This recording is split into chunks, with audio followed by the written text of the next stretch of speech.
Blog Talk Radio.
Praise the mighty Yah.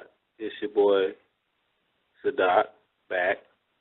We hope to have an informative show today. Of course, we have the last show. We have debate discussions. They say, oh, well, how does debate discussions go? I definitely got to hear the counter-argument, and we all heard the counter-argument of these people who claim to have two gods and claim that day and night are the same time. Yes, we definitely heard the counter-argument, which is a good thing. Today we're going to hear the counter-argument of a Muslim. He says he has something to do right now. The prayers start actually at 7 o'clock is what I was told. So hopefully he calls in. And he said, after the prayers he's going to call in, so hopefully he does. And we can discuss the Quran.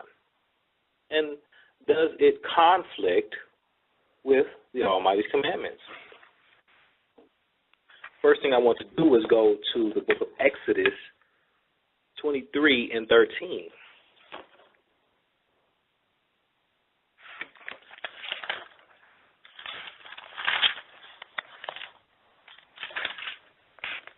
And it says, in all things that I have said unto you, be circumspect.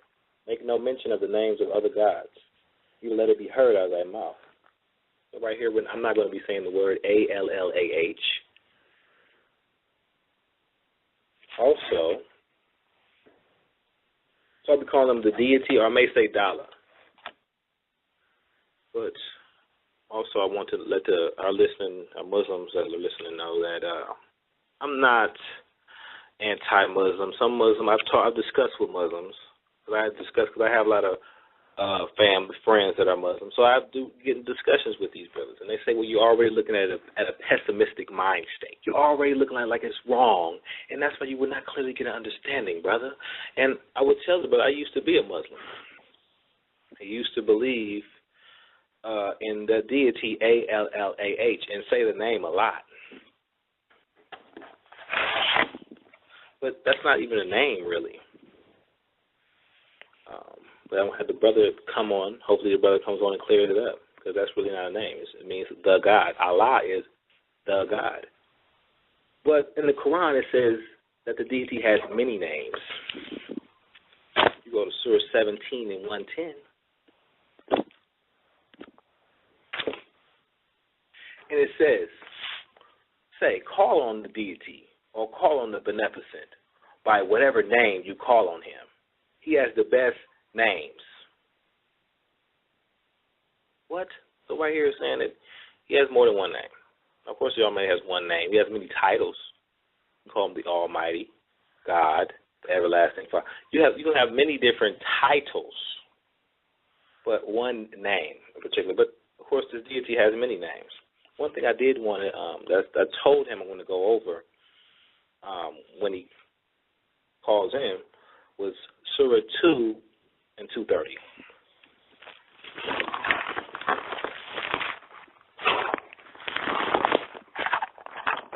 It says, but if he divorces her, she shall not be lawful to him afterwards until she marries another husband. If he divorces her, there is no blame on them both if they return to each other, if they think that they may keep within the limits of the deity. These are limits of the deity which he makes clear for a people who know. Right here, it's showing you that she would not be lawful to him afterwards until she marries another husband. She has to go and marry another husband in order to get back with her first husband. She has to go find someone else to be with. But if you read the book of Deuteronomy 24 and 1, when a man have taken a wife and married her, and it come to pass that she find no favor in his eyes, because he hath found some uncleanness in her, then let her write him a bill of divorcement and give it in her hand and send her out of his house. And when she is departed out of his house, she may go and be another man's wife. And if the latter husband hate her, and write her a bill of divorcement and give it to her hand and send her out of his house. Or if the latter husband die, which took her to be his wife, her former husband, when sent her away, may not take her again to be his wife. Let me repeat that part. That's the part. It says, it may not take her again to be his wife. After that, she is defiled. What is an abomination before Yahweh? Thou shalt not cause the land to sin, shall the Elohim give it thee for an inheritance. So we will not cause the land to sin at all by doing such an act. Don't look at the book. Talk about the Quran.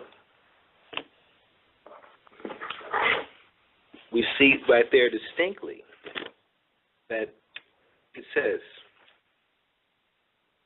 that you, and I will read it again, she shall not be lawful to him. Oh, wait, let me read it again. So if he divorces her, she shall not be lawful to him afterwards until she marries another husband. We see that these are exact opposites. These are exact opposites. So the Quran would have you do the exact opposite of the law's commandments. And we know that's evil. That's nothing but evil. This is what the Quran, even though the Quran may say that it's the same book written in the Arabic language, and given it, but we see these discrepancies here. we also see where, we have different descriptions. I don't really want to, let me go to one that's really blatant. And that's Surah 24:3.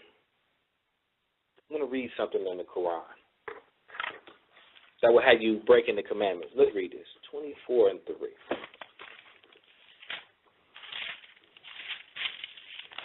Okay, right here it says. I'm going to start at verse 1 because this is some good stuff. This is a chapter which we have revealed to make obligatory, and wherein we have revealed a clear message that you may be mindful. The adulterers and the adulteress, flog each of them with 100 stripes. Let not pity for them detain you from obedience to the deity. If you believe in the deity and the last day, and let a party of believers witness their chastisement. So right here, we're saying that this is what we do to adulterers. Let's keep reading. The adulterer cannot have sexual relations with any but an adulteress or an idolatress. And the idolatress, wow. Now, this is talking about, and the adulteress, none can have sexual relations with her but an adulterer or an idolater. What is it saying? Let me read the Almighty's laws. Let's go to, I'll go to Leviticus chapter 20, verse 10. I know where it's at. Yes, Leviticus 20 and 10, where it talks about, and it says, and if the man that committeth adultery with another man's wife, even he that committeth adultery with his neighbor's wife, the adulterer and the adulteress shall surely be put to death. So they should surely be put to death. There's no escaping that penalty of death. But the Quran says, no, we're not going to do that. We're going to spare them. We're going to say that the only adulterers can only have sexual relations, and that's exactly what it says, sexual relations, with another adulterer. They can't go, they have to have a place for you who are promiscuous. We're going to let them live. This is what the Quran says. We're going to let them live and live within themselves and only deal with other adulterers. We're going to have a community of adulterers, basically, is what the Quran is saying. So we see here the breaking of the Almighty's commandments, the disregarding of his commandments. And, of course, we have one of them that I brought out recently with a Muslim brother that I know. And it is the classic Surah 4:34. You know they already got a rebuttal for this. 4:34. Said, men are maintainers of women. All you guys know this one. If you know anything about how the Quran is false, this is the one you would know. This is Surah 4:34.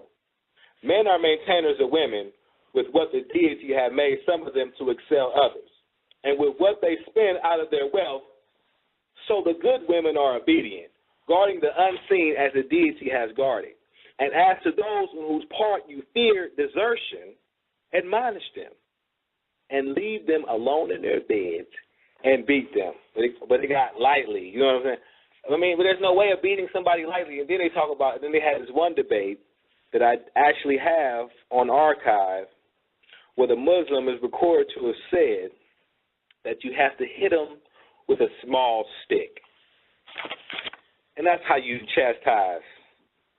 You hit them with a small stick. It's called a mishwak.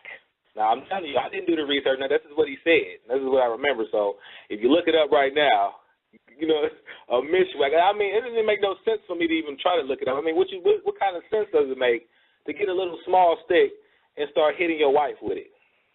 Because you fear desert. Not that she actually did adultery. It didn't say that. You know what it says about adulterers. Not that she actually did adultery, but that you fear that she's about to do it. Okay? It says to go upside her head. Now, I could elaborate, but of course they're going to come up with a hadith where they did this. And actually the hadith say don't flog them like you flog your slaves. And you can have sex with your slaves. You don't even have to marry them according to the Quran. But I hope the brother, it definitely says that In fact, I'm going to go there. Even though I didn't write that down, I'm going to go to Surah 23, I believe. 23? Yes. 23 and 5. And who restrain their sexual passion, except, these are the people you do it except in the presence of their mates or those whom their right hand possesses. For such surely are not blamable. Okay? So that means you restrain your sexual passion, but this is the exception in verse 6. The exception is in the presence of their mate. So that means people they have married in marriage or those whom your right hand possesses, meaning your slaves.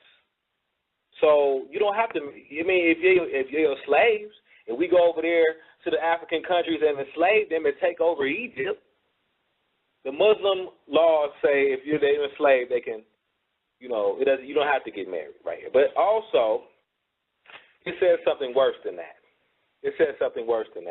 And, I don't want to look, that's why I want to hear the counter argument when the brother call in, if he call in. And if the brother didn't call in, it's probably my fault for real. So, so hopefully the brother call in. He said after his prayer he was going to call in, but, I don't know if he was listening. And I don't want to sound too pessimistic against so that's why I want to hear your counter argument. And if you heard me in any past shows, especially with my past guests I just had recently, I definitely listen to the counter argument. I want to hear everything you got to say about it. I want to hear how you try to defend, we call it jujitsu. Let me hear all of the garbage you're going to say about how, whatever the topic may be about. I want to hear the counter argument. So I want to listen to what you got to say. And if it don't say beat, and if it actually say something else, then I want you to get the Arabic. Like, they're going to say you got to know the Arabic. Let me go to another surah where it talks about eating camels. Because, and it's right here in Surah 22 and 36. And like I said, I'm just going to show how it will break the Almighty's commandments. And if the brother could come up here, he could say, whatever if you want to defend it. Right here in Surah 22 and 36, it says, and the camels, we have made them a sign appointed by the deity for you. For you therein is much good. So mention the name of the deity on them standing in a row. Then, when they fall on their sides, eat of them and feed the contented one and the beggar. Thus have we made them subservient to you, that you may be grateful. Now, I was talking to a Muslim recently about this, because I do have Muslims that I am friends with, and that I do not show hatred, because I know they're my brother. They may think they're Muslim, but I know they're my brother. You know what I'm saying? But so he was telling me about my obsession with camels, and why I always bring up that the Quran will tell you to eat camel meat. Okay? And right here is telling you to eat camel meat, but when you go to Leviticus 11, verse 4, nevertheless, these shall ye not eat of them that chew the cud, or of them that divide the hoof, as the camel, because he cheweth the cud, but divideth not the hoof. He is unclean unto you. Verse 4, it mentions the first animal on the list to be a camel. But the Quran, and they're going to have, I don't know what type of excuses they're going to come up. Maybe because of the region they were in, they're going to say the Creator changed his mind. And he changed. And that's why the Quran says this. I mean, I don't know what exactly will be the counter argument, but I'm willing to listen. That's what I'm saying. So hopefully the brother hit me back. I know if the brother's not on this week, 9 times I'm saying he's going to be on. I know the brother's going to call in, man. Because, like I said, man, I told the brother I'm going to let him speak his piece, and that's the truth. Because I want to hear it. I want to hear you try to defend. Like for instance, I'm going to go to one of my favorites, and it's in Surah 5 and 6.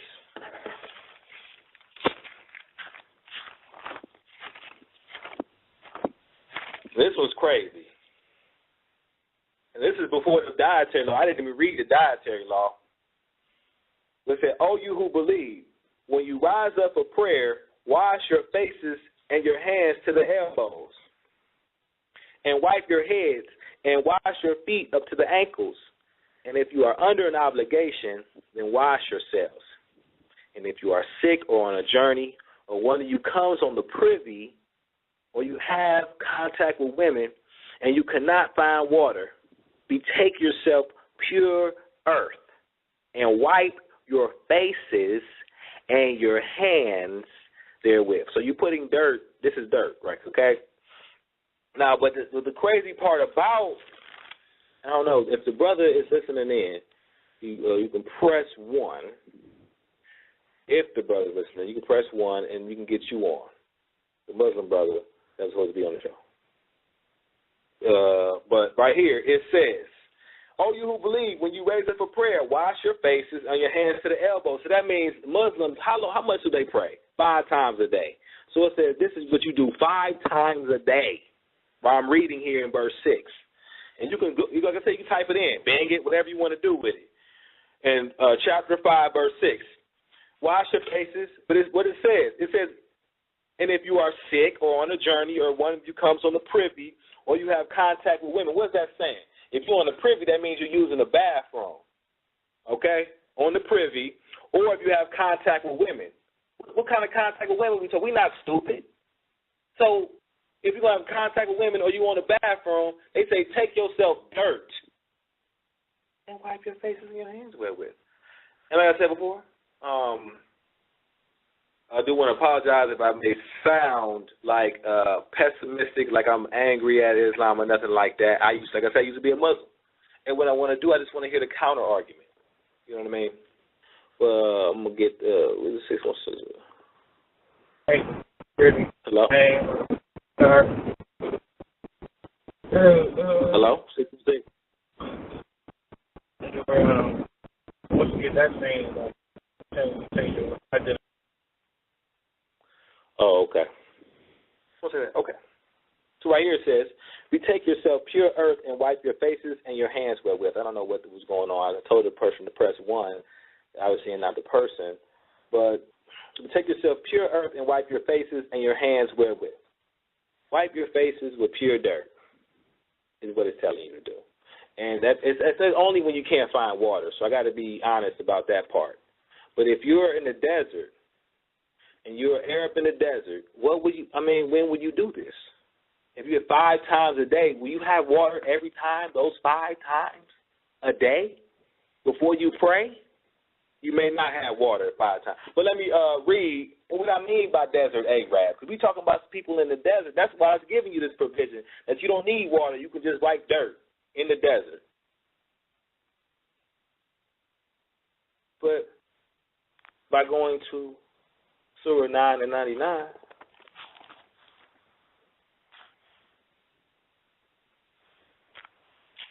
where it says,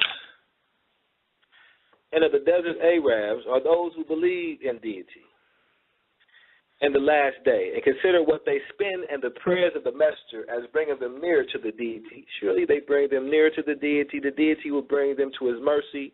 Surely the deity is forgiving, merciful." So right here you're seeing that this Quran deity is giving mercy to these desert Arabs. But what I want to pay attention to is where they're in the desert. So maybe there is like pure earth. I want the Muslim to, explain, the pure earth part. I don't know what is your area code, but whatever. I want you to explain the pure earth part, where you get this pure earth and you wipe it on your face. Of course. There was one, actually, I've heard a counter argument to this in the Quran in regards to white faces and black faces. I've heard the counter argument, and it was kind of weak. But I want to go to the Quran verses that dogs people with dark faces with black faces. And that's in Surah, one of them is in Surah 3 and 105.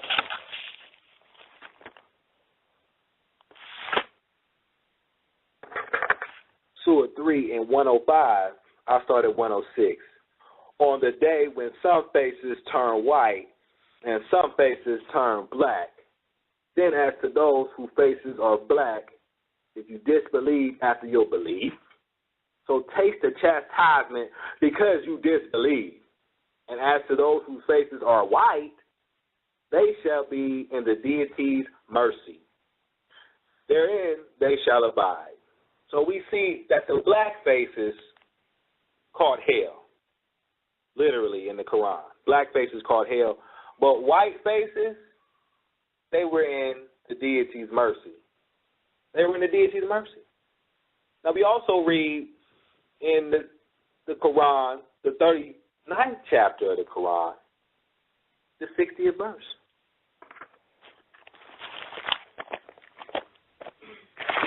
And what does it say? It says, and on the day of resurrection, thou will see those who lied against the deity. Their faces will be blackened. Is there not in hell an abode for the proud? Is there not in hell an abode for the black faces? And we talk about Bilal being the first black Muslim. We just want to, we don't really too much want to stray away from the Quran. We get into history. I mean, I like Hadiths too, but some of them say that, well, we don't want to claim that Hadith. So we want to always deal solely with the Quran. Now, I hope this is a brother. As I said, I think the brother has his hand up. As I said before in my previous discussions / debates, that this is still a brother. We're going to be respectful. We had a brother come up and share his counter argument. Of course, he probably heard some of me say some of these things about the Quran. I just really want to hear how he feels about how they're being interpreted. Interpretation of them. Okay. There you go. 508. Shalom, brother. Shalom. Yo, how you, man? I'm all right, man. I was just waiting for you to get on, man, so we can discuss the Quran, man. I brought out no some doubt. stuff I just had to do prayer real quick, man. Okay. You know, we definitely can't. Doesn't matter what we got to do. We got to do that first. Okay.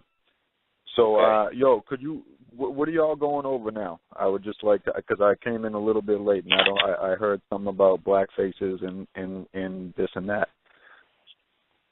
I want to get to Surah 2 and 230. Remember? Oh, what about what is that? 2 and 2 what? Surah 2, 230. We can talk about divorce. All right, here we are. All right, no doubt. Okay. You want me to read my version? Yeah, sure. If y'all got a reader or whatever, y'all, I don't know what y'all's Oh no. I don't know what y'all's format is. Like I said, I'm not the teacher. You know what I'm saying, brother? I'm a fisher and hunter, brother. Just like you, I already told you that. But yeah. So verse 230 said, so if he divorces her, she shall not be lawful to him afterwards until she marries another husband. Yes. If he divorces her, there is no blame on them both if they return to each other, if they think that they can keep within the limits of the deity, and these are the limits of the deity which he made clear to people that know. Now, I may say deity, I don't want you to be offended, because like myself talk about Christ, I say JC. You know what I'm saying? Aki, you can just you can say whatever you want, man. If you want comfortable with saying Allah, you can say Elohim. You can say whatever. When it comes, I was reading something in the book of Exodus 23 and 13 where it talks about not mentioning the names of other gods. And like, even though I don't believe Christ is a god, because people have deified that name to be a God's name, I don't even say that. You know. Yes, sir. And also ALLAH, they believe that to be a god. So, you know, and an actual, you know, so that's. But like I said, we only supposed to say the name of the Almighty God. Anything you want to go over? Let's start exactly where you want to start at with the law of this divorce law, right? What we have here is a law that, for one, was never even given to anybody of the Arabs at all. And this is an abuse that was done by the men of Arabia constantly. They would just divorce a woman and, retain her, and they would make her as if like she was their mother, and while not being married to them. And Arab men used to do a lot of this nonsensical behavior with their women, and they would treat them pretty terribly, and they would divorce them and marry them however they chose. So this law right here is putting a partition in between that act, you see, making sure that if the man wants to divorce this woman and he's serious about it, he can't go back on that. If they fully get a divorce, he can't go back on that, and he can't marry her again until she goes and marries another man, because she probably doesn't even want to be with him in the first place. They're getting divorced, and the abuse of the wife in the Arab tribes was pretty bad. So Allah subhanahu wa ta'ala is pretty much, putting a partition in between him being able to retain her unlawfully. You know what I mean? Like he can't remarry her fully after a full divorce. Okay. I want to say something real quick on that note. Oh, my bad, brother. I'm just gonna cut in real quick, brother. It's all right. Go ahead. This act, because I'm just gonna point out clearly. It says, and if he divorces her, she should not be lawful to him afterwards until she marries another husband. If he divorces her, there's no blame on them both if they return to each other by marriage. So, but okay, like I said, but when you read Deuteronomy 24. Yes, all right, so let's go into Deuteronomy 24, because I was looking at that, and I said to myself, all right, this is the law of the Israelites, and I said to myself, let's look at the context of this law and where it was applied, all right? So this is a law of the Israelites, for one, and we're going to read that law quick. Yes, brother, we're definitely going to read that. We'll read it. This is show. Real quick. All right, it says, when a man have given a wife and married her, and it come to pass that she find no favor in his eyes because he have found some uncleanliness in her, then let him write her a bill of divorcement and give it in her hand and send her out of his house. And when she is departed out of the house, she may go and be another man's wife. And if the latter husband hate her and write her a bill of divorcement and give it in her hand and send her out of his house, or if the latter husband die, which took her to be his wife, her former husband, which sent her away, may not take her again to be his wife. After that, she is defiled. For it is an abomination before Yah, and thou shalt not cause the land to sin, which Yahweh Elohim giveth thee for an inheritance. So right, it said you cannot take your wife back after she gone and married somebody else. Brother, hold on, wait, brother. Sorry, so I just saw a little contradiction in that, but you said that one of them was given to Israel, one of them was given to the Arabs. You're saying? Yes, I'm sorry, I got cut off the phone. Okay. All right, so let's see here. All right, inheritance. There shall not the land to sin. All right, so verse 4. Go down to verse 4 in the chapter 24 of Deuteronomy, right, brother? And you see here that this is a law. This is a law ordained to Israel in the land. All right, and thou shalt not cause the land to sin, which thy Lord God giveth thee for an inheritance. All right. See, this law, for one, is restricted to Israel in the Holy Land. And this is what I'm seeing when I read this scripture. And when a man hath taken a new wife, he shall not go out to war, neither shall he be charged with any business, but he shall be free at home 1 year, so he can, attend to his wife. But so this is a law given to them for the land that they were going to. All right. This isn't a law that applies to all men. This is a law that is completely and 100% given to. Real quick question about that. So if you do that, you won't be. You saying you won't be sinning unless you're in the law. You won't be like if you do that, get a wife, divorce. Like the law says, when you break that law, you say if you break that law outside of Israel, you will not be sinning. Is that what you're saying?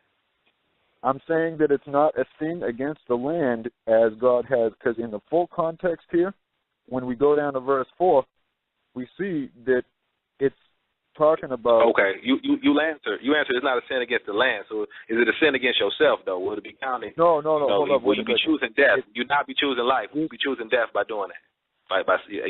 Is that a wrong decision? No, brother.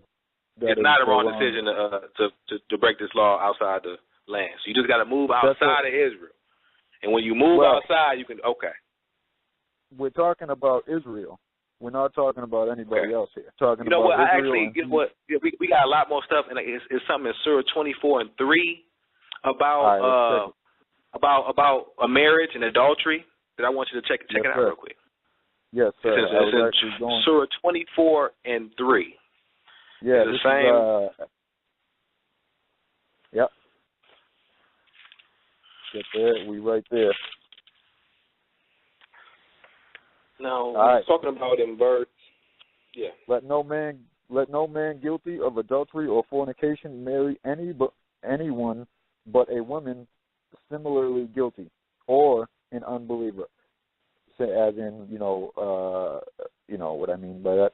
Let any, but such a woman, as in the same penalty of adultery and fornication, marry any such man except for the same type of.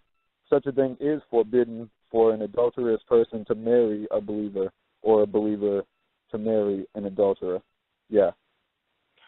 All right. Well, actually, this question about that then. I want you to go to you got your scriptures with you, right? You got the Old Testament with you? I got my what? Okay. I want you to go to Leviticus 20:10 and read that. I'll read it, but I want to see what you feel about it. I'm right there, brother. And that man that committeth adultery with another man's wife, even he that committeth adultery with his neighbor's wife, and the adulterer and the adulteress be put to death. Yes. Now, I didn't read verse 2. I actually wanted to read verse 2, and it says, the adulteress and the adulterer flog each of them with 100 stripes, and let not pity for them detain you from disobedience to the deity, if you believe in the deity in the last day, and let the party of believers witness their chastisement.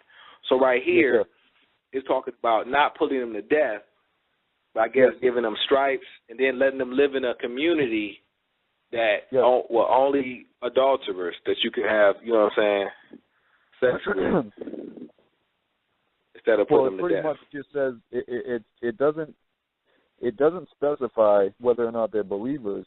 However, these first 10 verses of this surah are revealed because of a certain incident that happened with Aisha and a slander that was pretty much spread about her that was false. So as you go on, you read, a surah which has been sent down, which we have ordained, in it have we sent down clear signs in order that you may receive a warning. The woman and the man guilty of adultery or fornication, flog each of them with 100 stripes. Let not the compassion move you in their case. And we read the rest of it. You can clearly see. I have one thing to say about this, is that the death penalty for fornication and adultery has also been reinstated by Prophet Muhammad. If you read a hadith about him having an interaction with Yahud. Oh, hadith. Okay. See, I didn't know if you did a hadith. That's why I wanted to stick with the Quran. But no, we can stick with the Quran, but I do want to... Adulterers should get they head. You're right. Adulterers should. And that's why I look at this, I'm like, also, that's not what it says about adulterers. I do want in the Almighty brother. You know what I'm saying? I do want to ask a question about something for your beliefs, your personal congregation. If y'all believe that the death penalty after Christ is supposedly the one who takes away the ordinances that were put against you, do you believe that your death penalty in Deuteronomy and Leviticus, etc., is still valid after he has taken away the issue? Well, you know what? I'm going to say that, first and foremost, say that I'm not the representative of the congregation. I know him personally. Well, but I'm more Fishersandhunters. But I will tell you how I feel about the situation.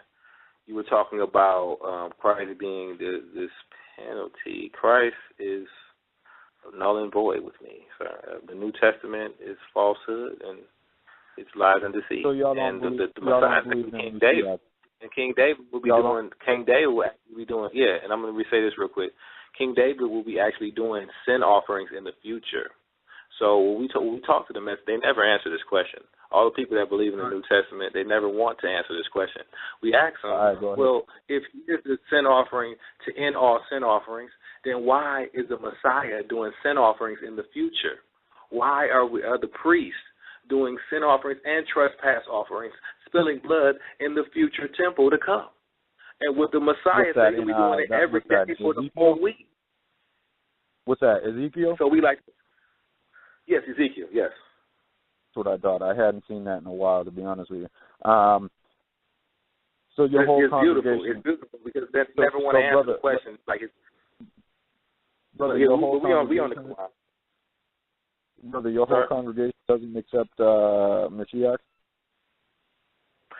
Well, when we talk about Messiah, the anointed one is King David. So we do definitely accept the Messiah. Anointed one, because the Almighty said he anointed David in the book of was that Psalms 89, where he said he anointed him, and he even called him his firstborn son in the Psalms. So it lets you know who the firstborn son is. But so we do accept David. God doesn't have literal children, but let's stay on the law and on the topic that y'all want to touch on. You know what? It does say that in the Quran. It says he has no begotten, right? We can go. Yes, sir. That was one of the things I was going to get to later. That Christ said that he said he had no begotten. But what I was saying was that he said that King David will rule the earth, in the latter days. And it does call him the son. Now, when you talk about literal sons, I know what you're talking about, man. With this JC, they actually call him another god. They call him a lesser god or something like that. So I understand what you're talking about, but no. I'm talking about King David. They did the same thing with Enoch. A lot of the weird later Yehud or the false Yehud. That's good. I'm going to ask you a question. Now, you were talking about, I want to talk about the snake in the garden. Go to Surah 7 and 20 then. You talk about Enoch, and I want to ask you this question in the Quran, since I have a chance. Surah 7 and 20.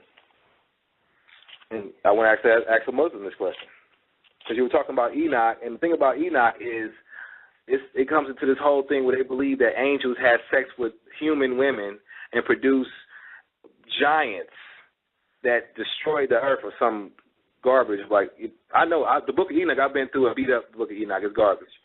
But it also correlates with it. I'm going to read it. It says, but the devil made an evil suggestion to them that he might make manifest to them that which had been hidden from them of their shame. And he said, your Lord has forbidden you this tree, lest you become angels or become of the immortals. So right here, it's talking about the devil being the snake in the garden, or actually Satan being the snake in the garden. Sometimes, so do you believe that Satan or the devil? I don't even say Satan because it don't say Satan here. It says the devil. You think the devil is a snake in the garden? Oh, wait, hold on. Here you go. Here go the mic. Do you believe that? Yeah. Did you drop? You must have dropped, I did. I'm back, though. What's up? You're good. You're good. All right. Did you hear me? Nah, please repeat yourself. Oh, no, ain't no problem. I was reading Surah 7 and 20 because you talk about Enoch. Yeah, I'm not even going to get... Let me just read it. How you feel about the book of Enoch? Do you believe the book of Enoch to be true? No. Good. No, not all of it. Yeah, I agree with you on that. Not all of it. Most of it. Everything has a little truth. Yeah, most of it is a lie. No doubt about that. Okay. And then Satan began to whisper suggestions to them in order to reveal them their shame that was hidden from them before, obviously. He said, your Lord only forbidden you this tree lest you should become angels or such beings that live forever. I want to comment on this real quick because I'm going to ask you that. Of course, this is talking about the snake. It's talking about the snake, the one that actually talked to him saying that the Lord has forbidden you this tree. That's the snake. So when it says this, but not only talk about the snake, it's talking about the devil. Well, that's the thing. We don't consider the serpent to be literal. The serpent is symbolism for his attitude, his approach. You know what I mean? The serpent is very symbolic. We don't believe in a literal. I don't. I'm gonna just tell you what I don't believe. I don't believe in a literal snake.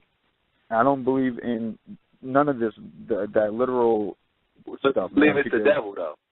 Do you believe it's the devil? The devil is not an angel. The devil is a jinn. It's a jinn, according to Islam, because angels. Now we can get into that because we were talking about them evil jinns, and that's the thing about it. We got rebellious angels. So in the Quran teaches that you have a class of angels that are rebellious against the Creator. Is that correct? No, that is not correct. The Quran teaches that there are jinn that have the same ability to have a free will as man does, and they are the ones who disobeyed. All right, I'm gonna read some. Okay, I'm gonna read. Let me read Surah 17 and 61 because I want to get this get this resolved. Say right here. And when we said to the angels, "Be submissive to Adam," they submitted, except Iblis. Yes. Except for Iblis, he was. I submit to him that thou created from dust. So right here, he's saying we spoken to the angel. So right here, this rebellious angel, right?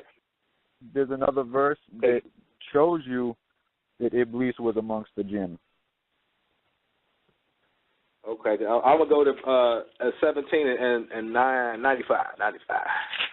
17 and 95, and it says, "Say, had there been in the earth angels walking about secure, we would have sent down to them from the heavens an angel as a messenger."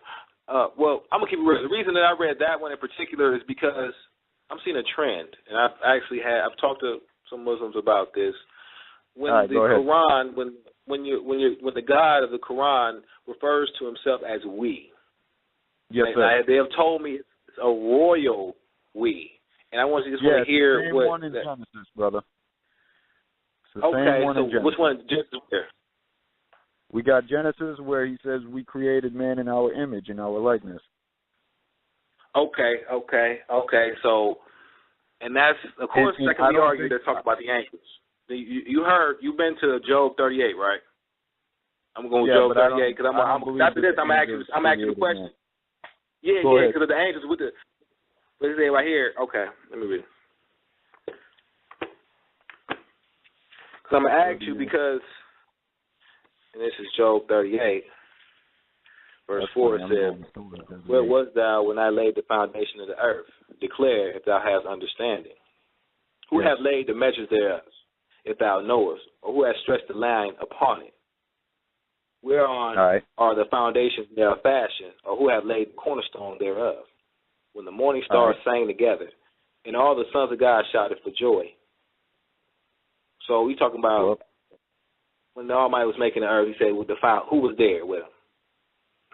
The sons of Elohim. We see that. So when he was talking about us, that was talking about him with the sons of Elohim. But what I'm saying is this.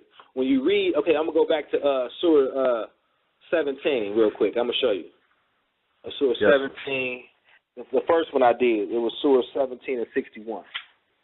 Read where it says, "And when we said to the angels," so right here, this is not even talking about the angels, because it said, "when we said to the angels." So therefore, it's like the deity is talking to the angels, but referring to himself as we talking to the angels. So it's not even talking about the angels. And which, you know what I'm saying? It can't be talking about It's God telling Muhammad about this altercation in heaven that obviously none of us have ever seen. Oh, yeah, okay. I was just wanted to hear, you know what I'm saying, I want to hear you about, because I wanted to go also to Surah 22 and 34. We see, brother, we see one thing, brother. Let me raise this point real quick. That we see that the Jew and the Arab both had the problem with associating jinn and angels as being children of God, like literal. They say sons of God and daughters of God. Okay? So these things God did not give permission for us to say, because we have this revelation in the Quran, which is a pure revelation, and it tells us that you do not have permission to say that God has sons and daughters, because God is almighty and does not beget and has no literal children. Everything is created by his word, you know. So, and when we say that angels are daughters of God or angels are sons of God, it's only us being vain in our own desires. And there's a proof that we have from the Quran and from the Torah that, you know what, man's hand has been on these books, or at least on the Bible, talking about angels in this type of fashion.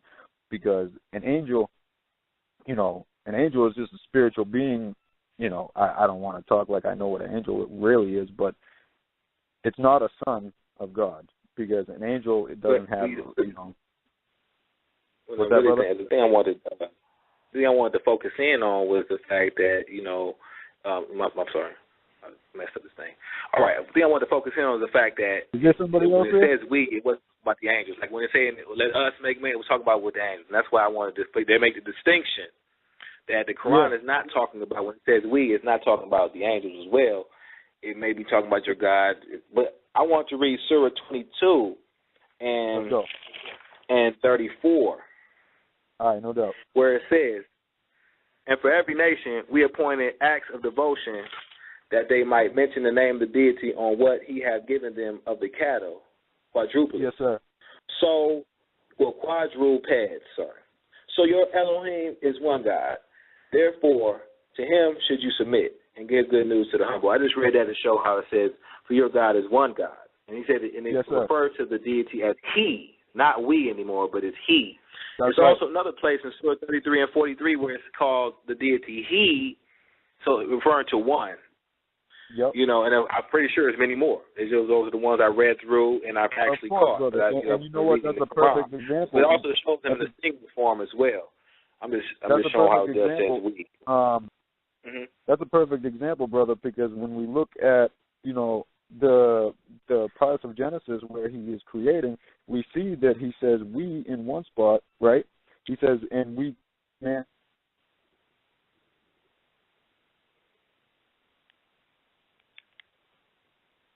Hello? Are you there? I don't know if the brother went out. I don't know if I did. But as I showed you before, his call dropped. As I showed you before, we were talking about the angels. But obviously in the Quran it's not talking about the angels when it says we. So we want to get an explanation on that particular point. I want to go to something else till he calls back in, which he's already in, I believe. Press 1 when you get in. And when you come in, I'm going to go to one of the classics. It's in Surah 5 and 51. And like I said, I'm open. I hear all your counter arguments. You know, I mean, I like this brother a little better than the other hosts, because the other hosts just talk over and, you know, and redirect the whole conversation in the middle of me talking. You know, but this brother is very, you know, that's why I say treat this brother like that's one of our brothers. You cannot come at him sideways and crazy. You know, well, some of our brothers are so accustomed to being like that towards each other that I just let them go ahead and do that. I wanted to go to Surah 5. This is a classic by the Moray, and it says, Surah 5 and 51, O you who believe, take not the Jews and the Christians for friends. Right there. Don't take the Jews or the Christians for friends. They are friends of each other, and whoever among you takes them for friends, he is indeed one of them. Surely the deity God is not the unjust people. So, right here it's telling you take not the Jews or the Christians for friends. I hope the brother comes back. His call's dropped again, so I can't. He might be a place that it just dropped. I'm glad the brother called in, you know, showed his opinion about the situation, and, you know, he was good. And I'm glad the brother's back. He's back. And like I said, I'm willing to hear anybody's argument on the situation. Bring up the scriptures. Let me hear the surahs, the ayah. Let me hear the history. Bring the knowledge forth. That's why I say I'm not about to cut the brother off. My bad, brother. You back, brother? Yeah, I'm there. I don't know what's good. I don't know if it's my phone or y'all's thing that's just cutting off. It or what. didn't say drop. So I saw it say drop. I'm just waiting for you to get back. I actually got something that I want you to. I know you can fix this right here. It's in chapter 5, 51. Did you hear what I just want to? Hey, brother, before you go, I just want to make sure that you did get my point. Okay. I don't know where exactly. Genesis 1:26, and then verse 27, where it refers to God in the we and in the he. Yeah. All right. Yeah, I noticed that. That's what I'm saying. I noticed that. I just want to make sure y'all got that, because you know what, man? It's because Allah is one, God is one, Yah is one. There is no. That's what it said. That's what it said. That's why I just, Yeah. All right. And that's a good thing. You don't associate JC with it. In fact, it's a whole bunch of stuff in the Quran that tell you that Christ is not the Son. He's not the begotten. It's a whole bunch of stuff. I didn't even notice how much stuff. So I just read the section of the Christ section. It was just, So, but I wanted you to check out. Cause I want to see how you interpret Surah 5 and 51. How you interpret this one? Let me go there. Hold up. 5 and 51? No, because it's another one in the same chapter, Surah 5 and 82. That's the one I'm going to use to contrast with it. I'm going to use both of them for the same thing. But I'm going to, how do you, All right, 5 and what? 5 and 51. All right, here we are. O you who believe, take not the Jews and the Christians for your friends and protectors. They are but friends and protectors of themselves, to each other, basically. And he amongst you that turns to them, verily Allah guides not a people unjust. Yes. What about it? Well, okay, that's why I want to go to the chapter 5 and 82. I'm going to read this. All right, so while we're on the way to 82, let me just tell you that there are verses in the Quran that praise the Christians and it also praise the Yahud, because there are two types of people here being mentioned. Well, I know those verses right now, that positive things about the Christians and positive things about the afterlife. I can pull it up, but it's basically surahs where it says that the Christian, the Sabians, and the Jews don't have to worry about the hereafter life. So I know that there's positive. I know it says positive things as well. I know that, but I'm just showing you this one, and then I also want to show you the one is the 82nd verse. Yeah, I'm right there, brother. All right, so I'll read it. Strongest among men in enmity to the believers, i.e. the Muslims who are following Muhammad, obviously it's talking about. Strongest among men in enmity to the believers will you find the Jews and the pagans. And nearest among them in love to the believers will you find those who say, this is a self-appointed title, as we can see in the Bible also, we are Christians, because among these are men devoted to learning and men who have renounced this world, just like Christ told them to do, and they are not arrogant. Yes, and praise God for giving us the ability to come together. Okay. So, now, all I want to say about that is, okay, it says the first don't be friends with either one of them. Yes, sir. Well, that's the thing. You gotta. The reason I'm putting them together because they're in the same chapter. And like I said, that's 51 say don't be friends with none of them. But then 82 says you can be friends with the Christian, but not the Jews. You can be friends with none of them. The context, brother, in 51, the context is those who are friends and protectors to each other. See, when we're in verse 51 of Surah Ma'idah, in section 8, verse 51, it talks about the Christians and the Jews, which are friends and protectors to each other.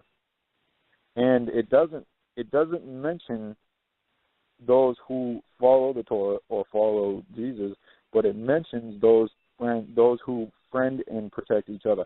And this context is not about every single Christian, and we have to use the precept upon precept. Oh, no, man, I'm not saying that. I'm not trying to say that. I'm not trying to say that the Quran is talking about every single Christian like that. We gotta clarify. What I'm saying is this. I'm not, because I know where you may be trying to think I'm saying it from they don't like Christian standpoint. No, I'm not saying it from that. I'm just saying that the first one said that you should not be friends with either the Jew and the Christian, but then the second one said you can't be friends with a Christian. The first one says you can't. The second one says you can be friends with a Christian. Yeah. I'm just showing how in the same chapter it may cause a sort of confusion, I would say. Yep, and you know what, brother? We can do that with the Bible, man. If we pick one verse and we want to throw it out of context, bro, that's exactly what can happen. I say I was taught this. That's why I wanted you to, because this is what I was shown in regards to the Quran. Like I told you, these are the teachings. So I just wanted you to, give me the counter argument or let me know, how I should, what angle I should be seeing this from. You know what I mean? That's why I wanted the discussion. That's why I / discussion. It's not really, you know what I mean? Let me give you a good example right now, brother. So y'all are Israelites, and I believe y'all are Israel. Benu Israel, y'all are children of Israel in slavery for 400 years and whatnot. All right? I believe this. You would not take for friends or protectors Muslims or New Age Christians who worship Jesus. Am I right? Not to take them as friends or protectors. In this captivity, we got to. They my moms. I mean, you talk about the captivity. So we can't take them as friends. We can't take Christians. I'm surrounded by Christians. My whole family is Christian. I mean, I'm just trying to answer honestly. Of course, I'm going to let them know where I stand at on this situation. You know what I'm saying? When it comes to laws and commandments, not eating certain things and stuff. But they can still be my family. You know what I'm saying? And friends. Actually, we can talk about the food right after this. I'd like to.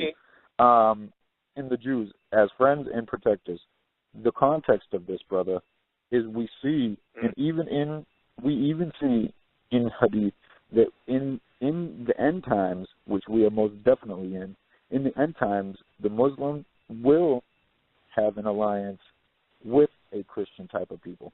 They will not be the Roman Western Christianity. They will be Eastern Orthodox Christians, which we have an alliance with.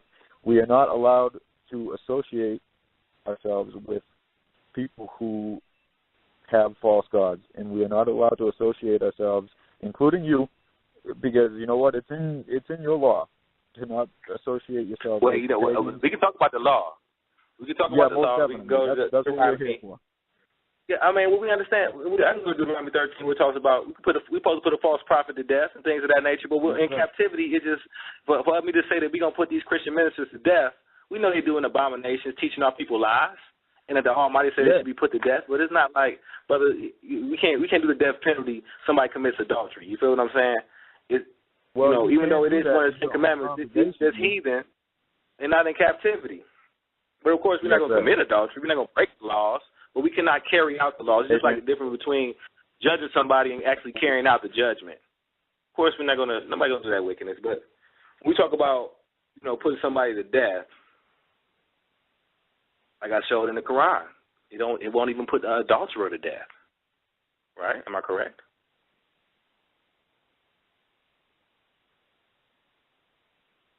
I think the brother dropped again. But I hope the brother comes back. Like I said, we're getting definitely some healthy dialogue. Kind of, you said a little friction. Like it says, iron sharpens iron. So he's like, yeah, of course you can throw out this and that. And it's just like I'm letting them know that I'm the youth. I'm from the youth of the congregation. And we learned a lot from our teachers, and I learned a lot. And when it comes down to that was one of the that I learned. That right here it tells you to be friends with a Christian, and right here it tells you not to be friends with a Christian. And then from that, we want to ask, well, what is it? You know what I mean? But like I said, that's me growing up into it. I'm just asking a couple questions. I have more questions for you, brother. In fact, I see the brother's back. And I really wanted to go to now, I don't think I should go there. So I'm going to go there anyway. I'm going to go to Surah 22, where the brother come back. Here you go, brother. I want to go to Surah 22. Do you have a comment, brother? I'm sorry. You back? You back, brother? You got a comment? Yeah. I don't know what happened. I don't know. You had stopped, but whatever you had to say, what's up? Yo, all right. So the context of there is with being friends with certain Christians. As you see in the other verse, what it talks about, it says that they are humble. It says they have forsaken the world. They're not arrogant, and they're learned. So we go back over here, and it says, "O you who believe, take not the Jews and the Christians for friends and protectors. They are friends and protectors to each other." Okay? These are the type of Christians and Jews who do not want to affiliate themselves with Muslims, who do not accept Muhammad as prophet. So the next verse that we the verse that we went over after that, brother. The verse that we went over after that, brother, is about a Christian who, well, they call themselves Christians, who is humble, who is learned, who knows who has forsaken the world, and this is the type of people that we can be friends with, who is snide and things like that, because there's a context, man, that we need to bring up, and we can't just take one verse and single it out and say it means this. You know what I mean? Okay. It was a context. Okay. I wanted to go to Surah 22 and 36. Surah 22 and 36. Let's see if I can beat you there. Now, 22 and what? I'm telling you, Surah 22 and 36. Now, all right, here we are. Yeah, you I know I'm going to read this. Yeah, you already know. Okay. Yo, Aki dog, I know what you. Yo. Yo, I know you already know. Let me pull out a verse for you, all right, right now, because I'm a preceptor, man. I'm a preceptor. That's what we have to do. We have to precept it, and we have to understand that. We have to understand that Israel was very stiff-necked, all right, and they have some serious laws put on them because of this. All right, let me go get this. Okay. It might be 4. Yeah, you know what? It's back in chapter 5, verse 45. Okay, Surah 5 and 45. I'm gonna read the Surah, then read Leviticus, but then, in fact, let me. Yeah. So you got something with Surah 5. How about I show my whole argument? How about I show my whole argument? Then you can. Okay. Well, right here in Surah 22 and 36, it says, "And the camels, we have made them as a sign appointed by the deity for you. For you, therein is much good. So mention the name of the deity on them, standing in a row. Then when they fall down on their sides, eat of them, and feed the contented one and the beggar. Thus have we made them subservient to you, that you may be grateful." So right here, it's that's talking, a favorite. and then I want to read Leviticus 11. Yep, go right ahead, brother. 11 and verse 4. Does the camel chew the cud or have split hoofs? Okay, right here. I'm just going to read it. It says, "Nevertheless, all right, go right ahead, brother. Ye shall ye not eat of them that chew the cud, or them that divide the hoof. As with the camel, because he cheweth the cud, but divideth not the hoof. He is unclean unto you." So it's just showing the camel being unclean, and that's all. Was the discrepancy? I thought that was a discrepancy. You know what I'm saying? Right here, brother. They talk about, we go to Surah 5, but that's my argument right there. When we go to Surah 5, we talk about what we can't eat. But I didn't really want to. Let me clear that up for you right now, brother. Yeah. Let me clear that up for you. All right, Aki. All right, so we're gonna go right here to Surah 3, Imran, verse 93. First, we're going to go right here first. All right. You ready? All right, give me a second.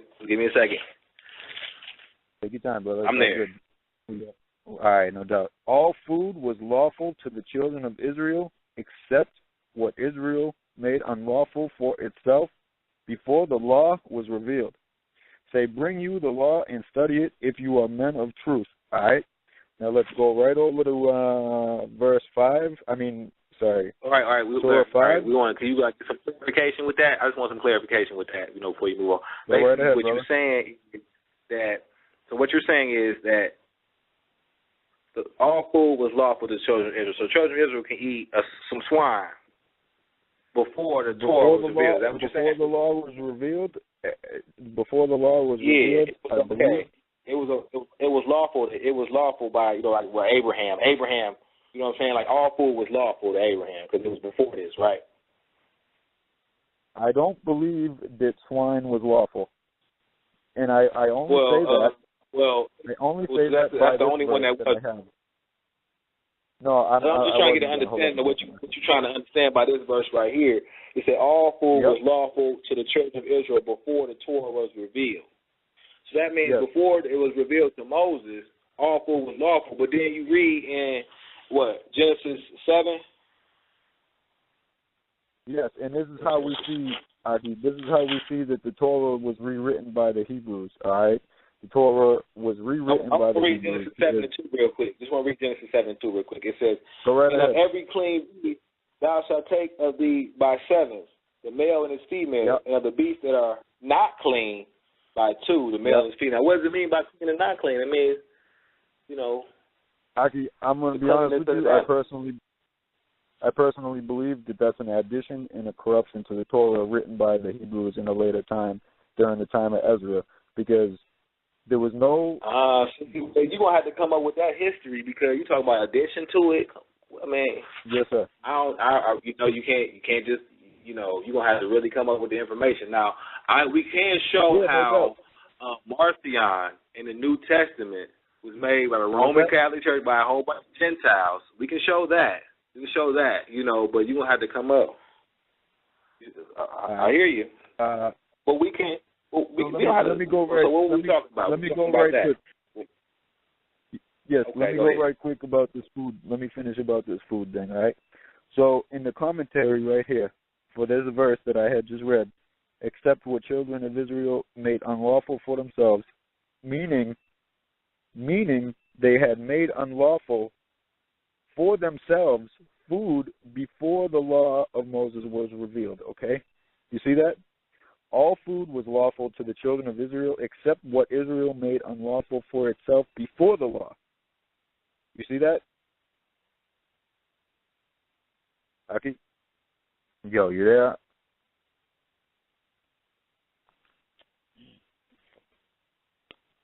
Hello? Man.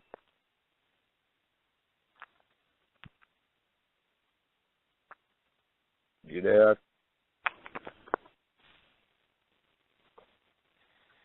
Hello? Man.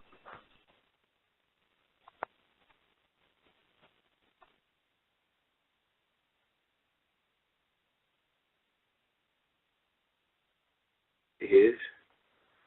We have somebody with a 513 that wants to speak. Shalom. Shalom.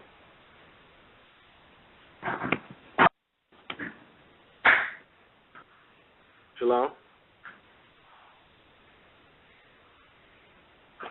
Oh, pardon me, brother. I had my button back. Is the show still going? Yes, sir. Yes, sir. You have a question? Oh, okay, I'm just listening in. All right. Thank you, brother. Shalom. Good to hear from the brother. And we didn't say we're just going to have a healthy conversation. We're just going to hear the counter argument. Well, what would a Muslim say, if we were to give him these particular things that we talk about in the Quran? Like, for instance, when it says, I think the brother's back. He is back. And I'm going to ask you, what would you say if somebody showed you Surah 3 and 105, brother? What would you say? You talking to me? Yeah. What would you say if somebody showed you Surah 3 and 105 and said that it's talking about white and black, white faces and black faces, and said, well, that's just talking about black faces going to hell? Meaning, how would you tell a black person to see? I would tell that person that they need to read it. Let me read it. It's in Surah 3 and 105. I just want to see how you would say it. I want to hear your side of this.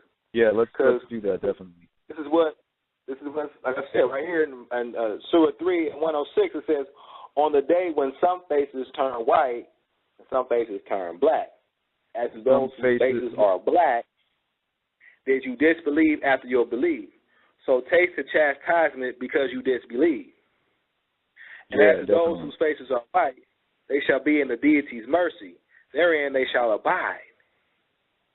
So it's basically saying the ones that is black, you're going to taste chastisement. And the ones who's white will be in the deity's mercy. And it also say in Surah 39 and 60 the same thing. I'm going to read it real quick. 39 and 60.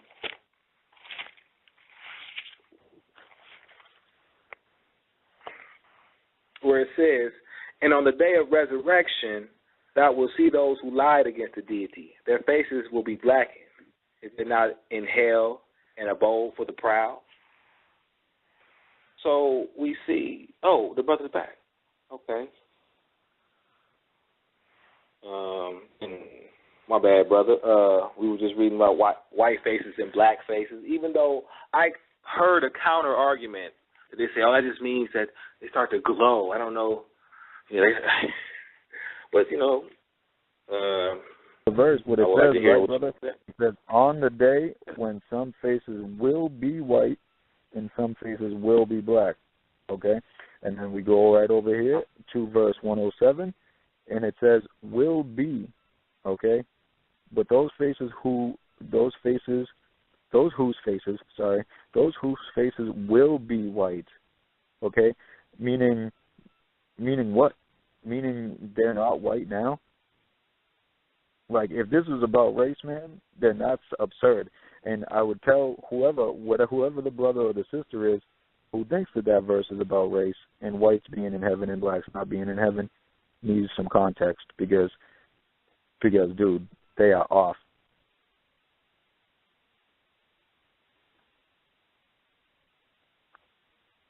Are you there? Man, this mother.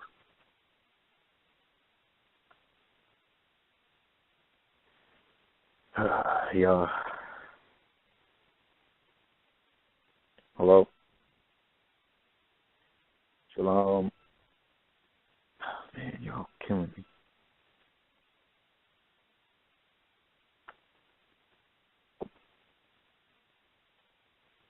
Oh, sorry. Are you there? You didn't hear me? Yep. Yeah. Sometimes I put my thing on mute because I'm trying not to disturb you and things of that nature, but I forget. But right here in Surah 9 and 99, it says, of the desert Arabs are those who believe in the deity and the last day and consider what they sin and the prayers of the messenger as bringing them near to the deity.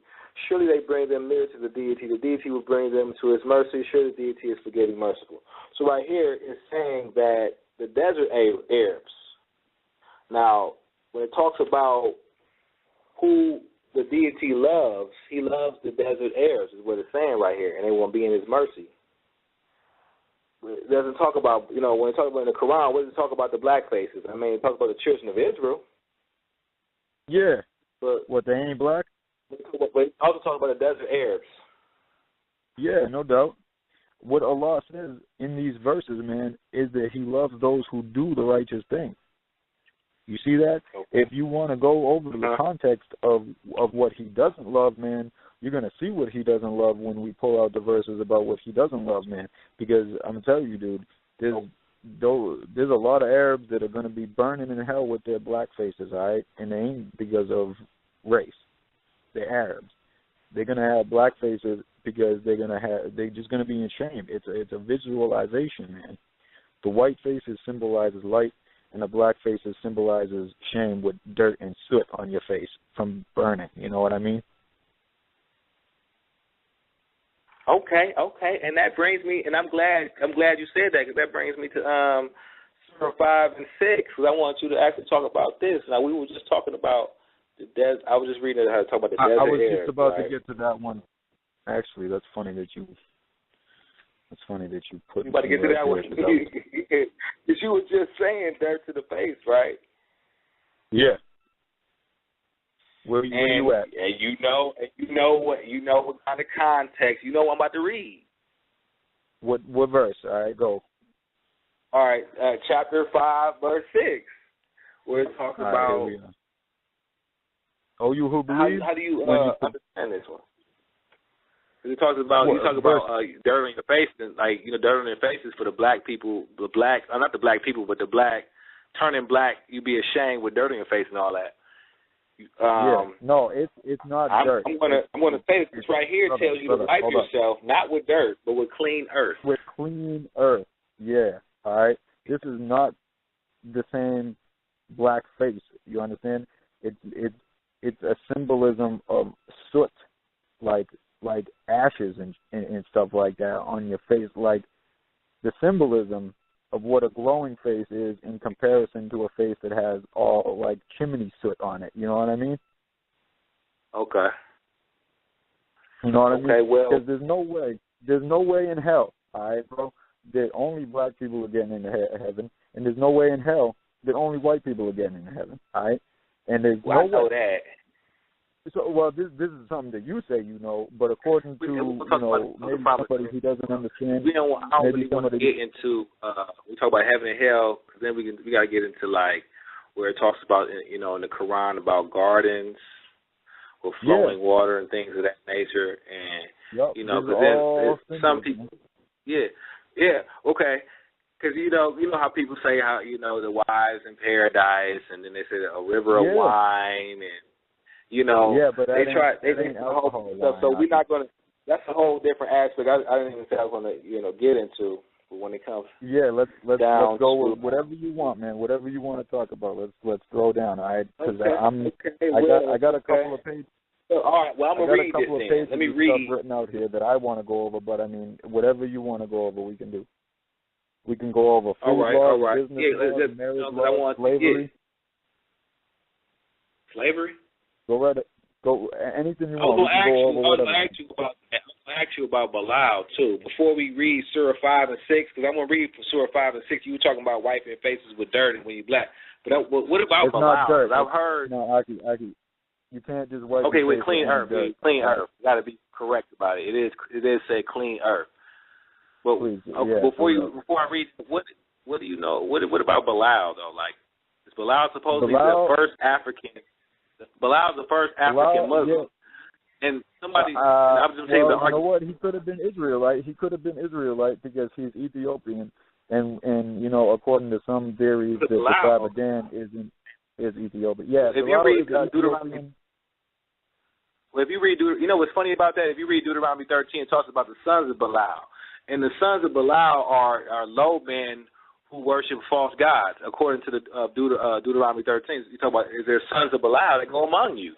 So I'm hoping that if his name is Bilal, then that's exactly why his name is Bilal. I don't think it's the same Bilal, but he just said first African Muslim, which I think they were talking about like Ethiopia, things of that nature. But the thing about it, they said that he was a slave. Was he a slave and the first African Muslim? Yes, he was. He was a freed slave. Was he freed at the beginning when he first started Islam? So I'll explain it to you right now, Aggie. So this dude, he used to be a servant and a slave for one of those pagan Arabs, all right? And one of the first altercations was with, I believe, and forgive me if I'm wrong, I believe it was Muhammad's either nephew or cousin or something like that has approached this pagan Arab. He's like a rich dude. He's got all this whatnot and everything. I don't remember the guy's name. I'm sorry. But Bilal was his servant. He had mad slaves, a whole bunch of slaves, right? And he pretty much... I also heard in the Hadith, it was funny about it. It said Muhammad had slaves. Okay, my bad. When the ideas come, I want to say them real quick. I'm going to write it down. My bad. Go ahead, brother. Let me finish, right? So Bilal, he was a servant of this pagan Arab, right? And eventually, one altercation had come up where one of the first followers of Muhammad had an altercation with the brother. He was in his palace or wherever he was at, and he ended up commanding Bilal to whip this guy because he was trying to tell the pagan Arab about, Allah and one God and Muhammad and everything, all right? And he had ordered Bilal to take a whip and whip this dude, and he wouldn't do it. He refused his master's order, and he was severely punished for it, right?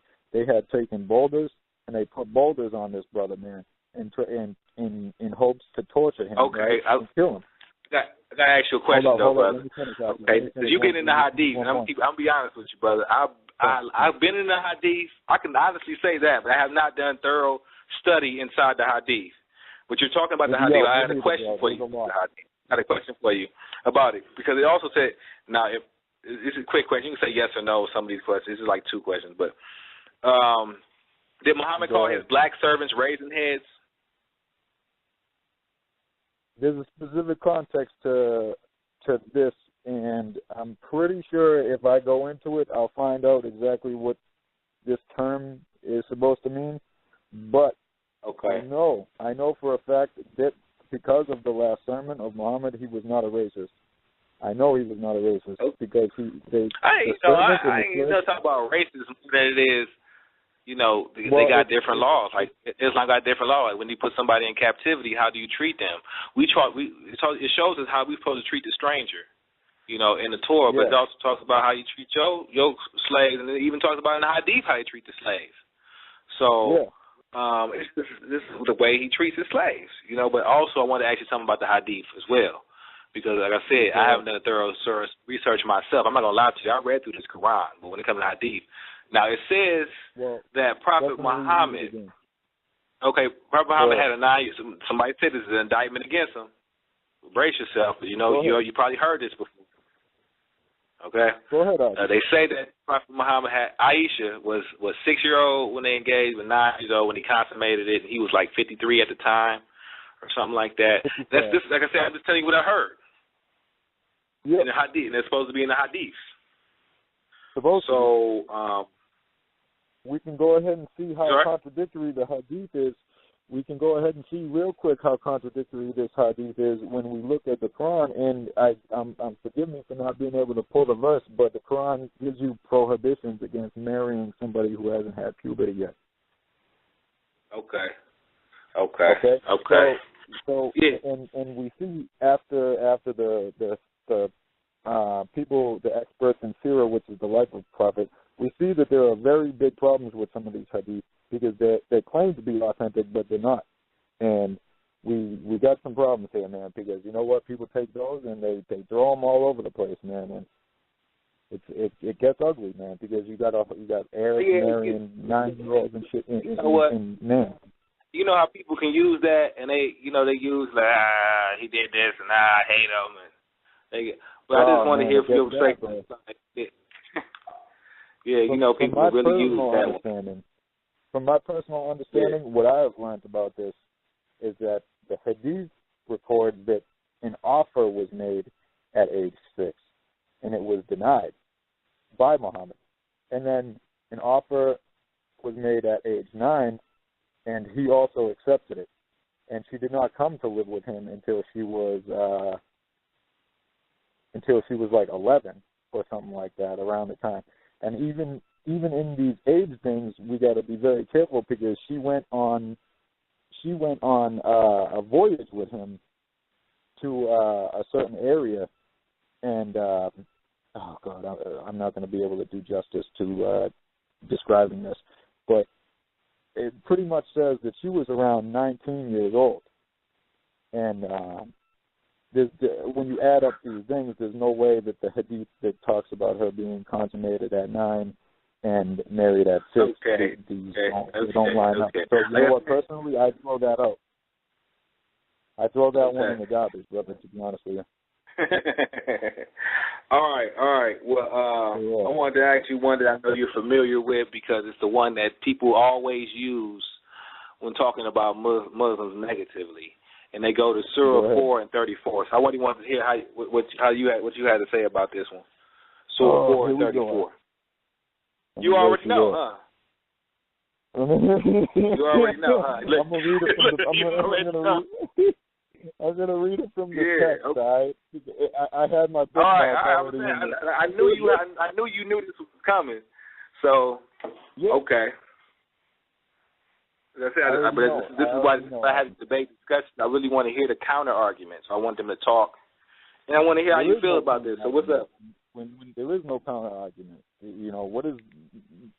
Are you in the law of the Torah? If you find ill conduct upon your wife, are you not allowed to strike her? No, you can't. You got to go to. In fact, you go to the Numbers chapter 6. I know Numbers chapter 5, I believe. You go to Numbers 5. Where's that at? All right, you go over that real quick, and then right as soon as you're done with that, I'll go over. No, it's in Numbers 5 and 11. Yeah. All right, rip it, hit it. Okay, we'll talk about the spirit of jealousy and things of that nature. So it's not we don't have. We got to take them to the priest. We don't get to do that. The spirit of jealousy. What is that? Yeah, I'm gonna read it. And Yahweh spake unto Moses, saying, speaking to the children of Israel, and saying to them, if any man's wife go aside and commit a trespass against him, and if a man lie with her carnally, and it be hid from the eyes of her husband, and be kept close, and she be defiled, and there be no witness against her, neither she be taken with the manner, and the spirit of jealousy come upon him, and he be jealous of his wife, and she be defiled, or if the spirit of jealousy come upon him, and he be jealous of his wife, and she be not defiled, then the man bring his wife to the priest, and he shall bring her offering for her, the 10th part of the ephah of barley meal. He shall pour no oil upon it. So right here, talking about bringing it to the priest and doing. I can read through this whole thing, but we do not get to put our hands, even if we fear desertion or anything like that. And you see right here, we fear desertion because it says that she may or may not be doing anything, and it makes it clear that, you know, and that just for that fear, we can't go and strike them. We got to bring them to the priest. No, and do this type we can't of thing. do that either. We can't do that either because I'll be honest with you. The same that we have a law in the Quran about a man who unjustly accuses a woman, and that man, if he testifies with no witness against her, and she testifies back against him 5 times by Allah, by God, you know, because there's no witness in this situation. Nobody has seen anything, you know, so nobody can be put to death. Nobody can be anything. So the law against a man who unjustly says, oh, my wife did this, my wife did that, he gets whipped 80 times in public, and his testimony is never valid ever again. Let's read Surah 4 and 34 again to get some clarification. Yeah, let's go over. Just read it. Surah 4 and 34. Husband? And it says, let me go. I'm going to read mine. Men are maintainers of women, with what the deity has made some of them to excel others, with what they spend out of their wealth. So the good women are obedient, guarding the unseen as the deity has guarded. As to those who part with fear desertion, admonish them, and leave them alone in their beds, and beat them. It says lightly in parentheses. If they obey you, seek not a way against them. Surely the deity is ever exalting great. Yes. Yeah, definitely. So it says when you fear, think about it. The part when you fear desertion, it says the fearing desertion. Or you fear they're going to desert you. Let me check this. And just admonition first. Let me go down here real quick. Suspended. Yeah, so you're supposed to. There's 3 things here, which you do first. You don't get to just radically beat your wife either. This is, and we understand the context. We understand the context of what hitting means by what the Prophet had said about it, and he said that it would be the equivalent to like hitting them with like a soft brush. You know what I mean? Like not like with a fist, not like across the face, not like anything like that. You know, and you know what? That's the thing about some of these verses, brother, is it's very difficult for us to understand what it means without assistance of the Prophet.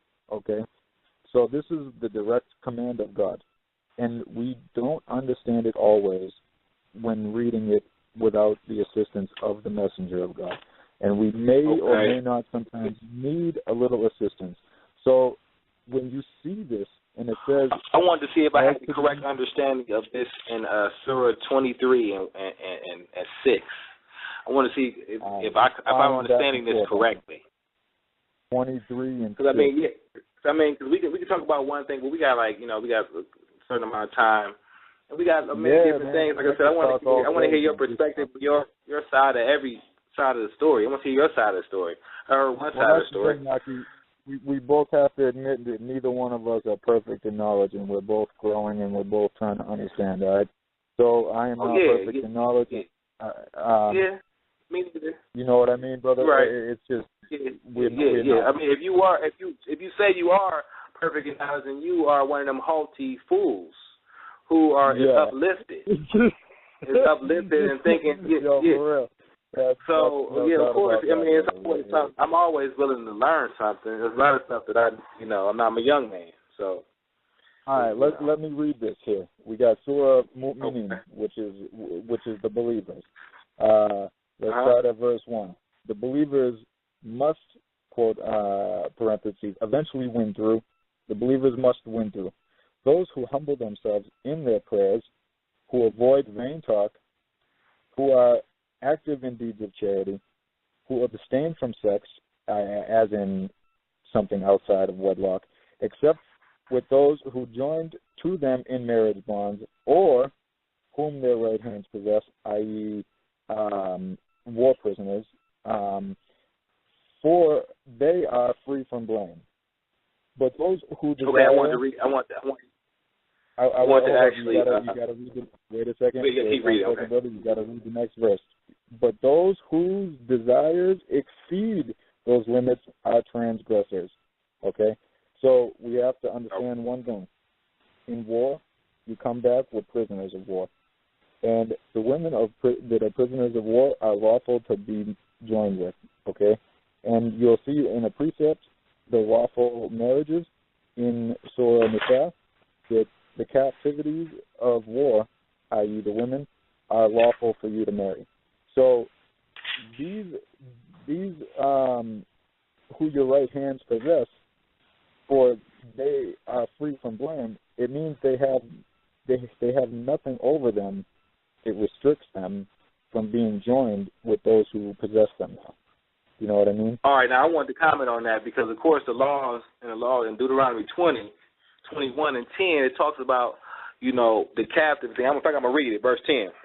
When thou goest forth to war against thy enemies, and Yahweh Elohim had delivered them into thy hand, and thou hast taken them captive, and thou seest among the captives a beautiful woman, and thou desire unto her, that thou wouldest have her to be thy wife. Then thou shalt bring her home to thy house, and she shall shave her head and pare her nails. She shall put the raiment of her captivity off her, and shall remain in thy house, and bewail her father and her mother for a full month. And after that, thou shalt go in to her, and be her husband, and she shall be thy wife, right? So now, when they are husband and wife, they're actually mates. That's a mate. You know what I mean? So it's not no longer, your prisoner of war. It's actually your mate. And you can't even sell her. You go to the book of Exodus, you can't just sell her off like any other slave because you humbled her. That's your mate. Yeah, you can't. So I'm right here, sure, Arthur, you can't do that. You can't do that either over here. You can't do that. You can't use a concubine or anything like that and have sex with her and then sell her. That's unlawful. Because it makes her unclean. It makes her unclean according to the laws. Well, really, it doesn't really say in the Quran that you actually marry these prisoners of war. No, it says the mates or those whom are right hand possessors, meaning it's your people you married.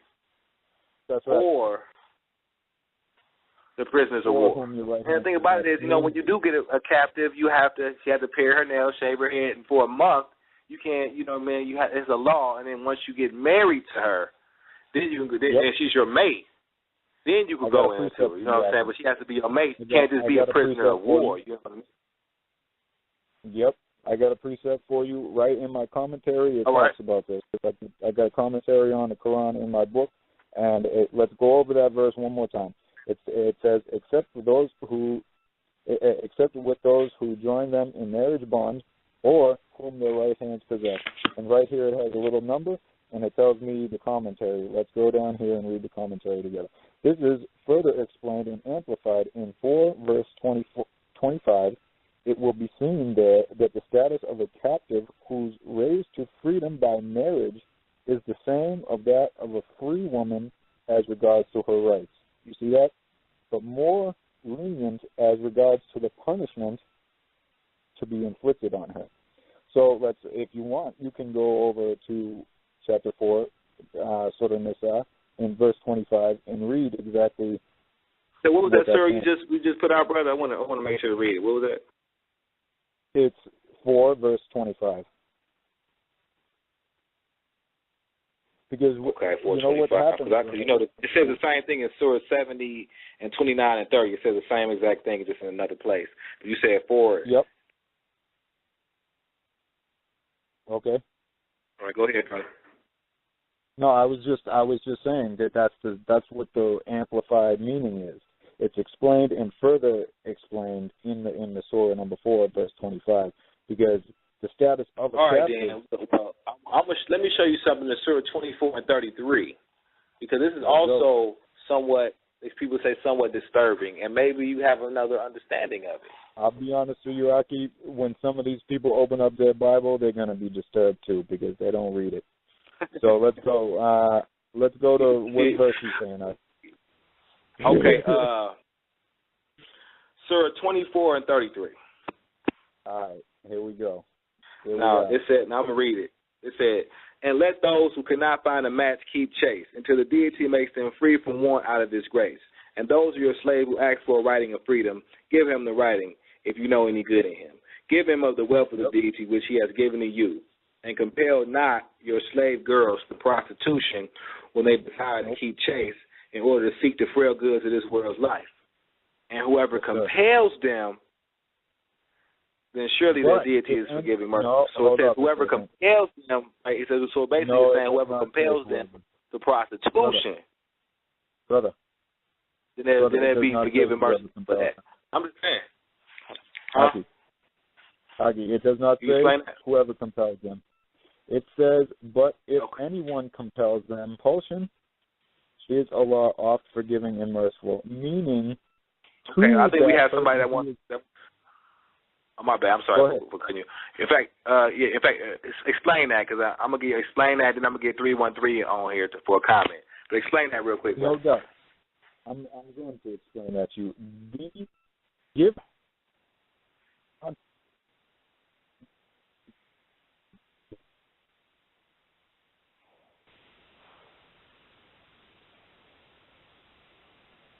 I can't hear the brother. Hello?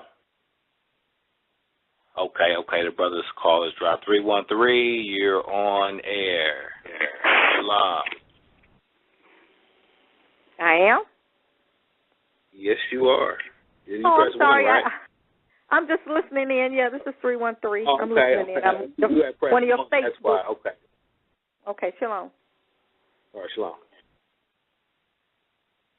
So we had a brother, and like I said before, I'm just going to show him the different things. Because right here, I'm seeing clearly that it says that it says right here, and compel not. That means don't compel your slave girls to prostitution when they desire to keep chase, meaning that they don't want to have sex, in order to seek the frail goods of this world's life. But then it says, and whoever compels them, to prostitution, quote unquote, then surely after compulsion, the deity is forgiving and merciful. So right here, it just tells me the deity is forgiving and merciful if someone is trying to prostitute. I hope the brother calls back.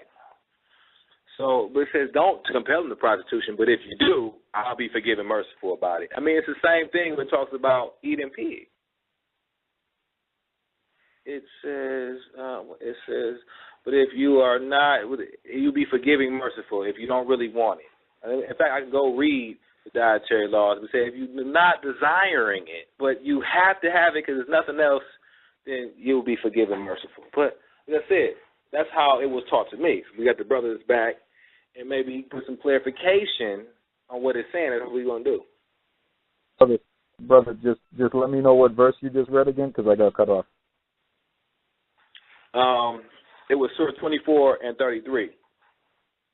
Okay, yeah, I got you. I thought you had skipped to a new one about food. So, yes, we see here in this verse actually the law of if, first off, let me just go over here and just just make sure that this law, before we talk about the prostitution thing, there's a law right here given by God that if your slave asks for a deed of freedom, then you are to issue it to them, and you are to give them the ability to buy their freedom back. You understand? I don't know if we have a law like that in the Torah or not, but I do know after every sabbatical year, you're supposed to forgive debts, and you're supposed to free slaves. Am I right? Yeah. Yeah, I mean, you know, when we talk about the type of slavery and things of that nature, we can talk about that because, of course, we talk about Arab slavery in comparison, or even white slavery in comparison to the so-called, you know, the servants, or which we call slave manservants and maidservants, that are in the scriptures are totally different. In the scriptures, you knock out a tooth, then the slave can go free, just for that tooth's sake. And you know that's just when it comes to Arab captivity under the Quran or Christian captivity under this Gentile beast that we under. They don't have mercy like that when it comes to when dealing with the people, their captors. Okay, but I think we had a good, healthy discussion. I think it was two-sided. Brother didn't cut me off too much. I tried not to cut the brother off. I kind of was by letting him talk. It was a good idea. Every time he would say something, it'd be a good idea. Will pop in my head. In fact, I never got to read Surah 5 and 6, where it talks about washing up with dirt and how he feels about what the Quran says that you can. But here he goes. We were talking about. Are you back, brother? Yeah, I'm here. Well, yeah, I mean, I told you, brother. As I was saying, like when we talk about my congregation, things of that nature, I don't want to necessarily say that I'm a teacher to represent, you know what I mean, in that position, brother. That's why I'm learning just like you, but that's why I appreciate your input on the Quran. Definitely from your standpoint, also knowledge base. I definitely appreciate how, you know, you see certain things. I want to see it in the other way. I don't want to just see it one way or I want to make sure to see how you see it so I can get a full 360 and I can decide myself. And that's why I appreciate you calling me. That's what it's all about, bro. We're supposed to. I'll tell you right now, man. There's a verse in the Quran that tells us, not you, but it tells us Muslims to come to common terms with you about God, because there's no way we're supposed to be divided, man. There's no way. We're not supposed to be divided amongst each other. We're not supposed to create sects. We're not supposed to say we're a part of this group and you're a part of that group. We are not supposed to do that. So it pretty much says come to common terms with the people of the book and invite them. I want to ask you. I want to go to Surah 40 and I want to go to Surah 40 and 85 real quick. All right, let me get there. Because do you understand the context about that last verse we were going over? I didn't really hear. Can you explain it real quick, brother? When I return to Surah 40. My bad. It was on Surah 24 and 33, right? Yeah. Well, do you understand the context of that now? No, I mean the context I got was, you know, don't put your slave girls in prostitution. But if you do it anyway, you'll be forgiven, merciful. So what? How do you hell see it? No. That's how it reads, brother. I'll tell you. Okay, I'll just. Yo, let me ask you real quick. Okay, like I said, this is how it was explained to me. That's why I want to hear. You know. That's the thing. You got to read for yourself, and you got to read the context. You got to have a good. You got to have a good Quran with some proper translation and proper commentary, or else we're gonna be in trouble, bro. You know, because if you think that a man who prostitutes girls against their will is gonna be forgiven, then I don't know who was teaching you. Oh no. I mean, I'm just saying that's what he said is in the Quran. We don't, you know, that's what he said is in the Quran. And they say it's different in our book. But that's not what it says anyway. It says that the woman, it says that girl who was forced is going to be forgiven, not the man who does this. Okay. That makes better sense. You know what I'm saying? Okay. Well, so. if it's in that context, like I said, you know what? Oh, wow. Some may still hold that position. I kind of I don't know. I have to read it again to see what it's talking about, talking to the girl, because I believe it was talking to the person doing it. Oh, but I don't know how it switched over to talking to the girl, but read the context, read the context. Line upon line, I'm gonna look at it more thoroughly then. You know what I'm saying? I'm glad. You know what, this is healthy for me. Oh, yeah, absolutely. Same here. Yeah. But you had something. So I wanted to go to Surah 40 and 85 real quick. I wanted to read this real quick. All right, here we are. 40 and 85. Said, but their faith could not profit them when they saw our punishment. Such is the deity's law, whichever takes its course in the matter of his servants, and there the disbelievers are lost. So right here is talking about ALLAH's law. Now, the title was Yah's law, the deity's law. Do you believe they're the same law? I believe that it's the same God, and I believe that he's giving revelation to two different people. Okay? So we can't say that the Arabs were under the Torah, because they weren't. And we can't say that the Yahud is under the Quran, because if you don't accept it, you don't accept it. So it's a revelation. The revelation of the Torah was to a specific people. And this is what we get when we read the whole deal. You know, you read it, and it's to Moses, it's to him, and it's to his people, and it's to the lost sheep eventually, you know, who go astray and all that. But the Quran, you see that in the Quran, you see verses which explain. You know what? I want to ask you: Do you believe what it say right here, Dan? Because of course, I was showing how, like, okay, the Torah law is actually kind of different than the deity's law.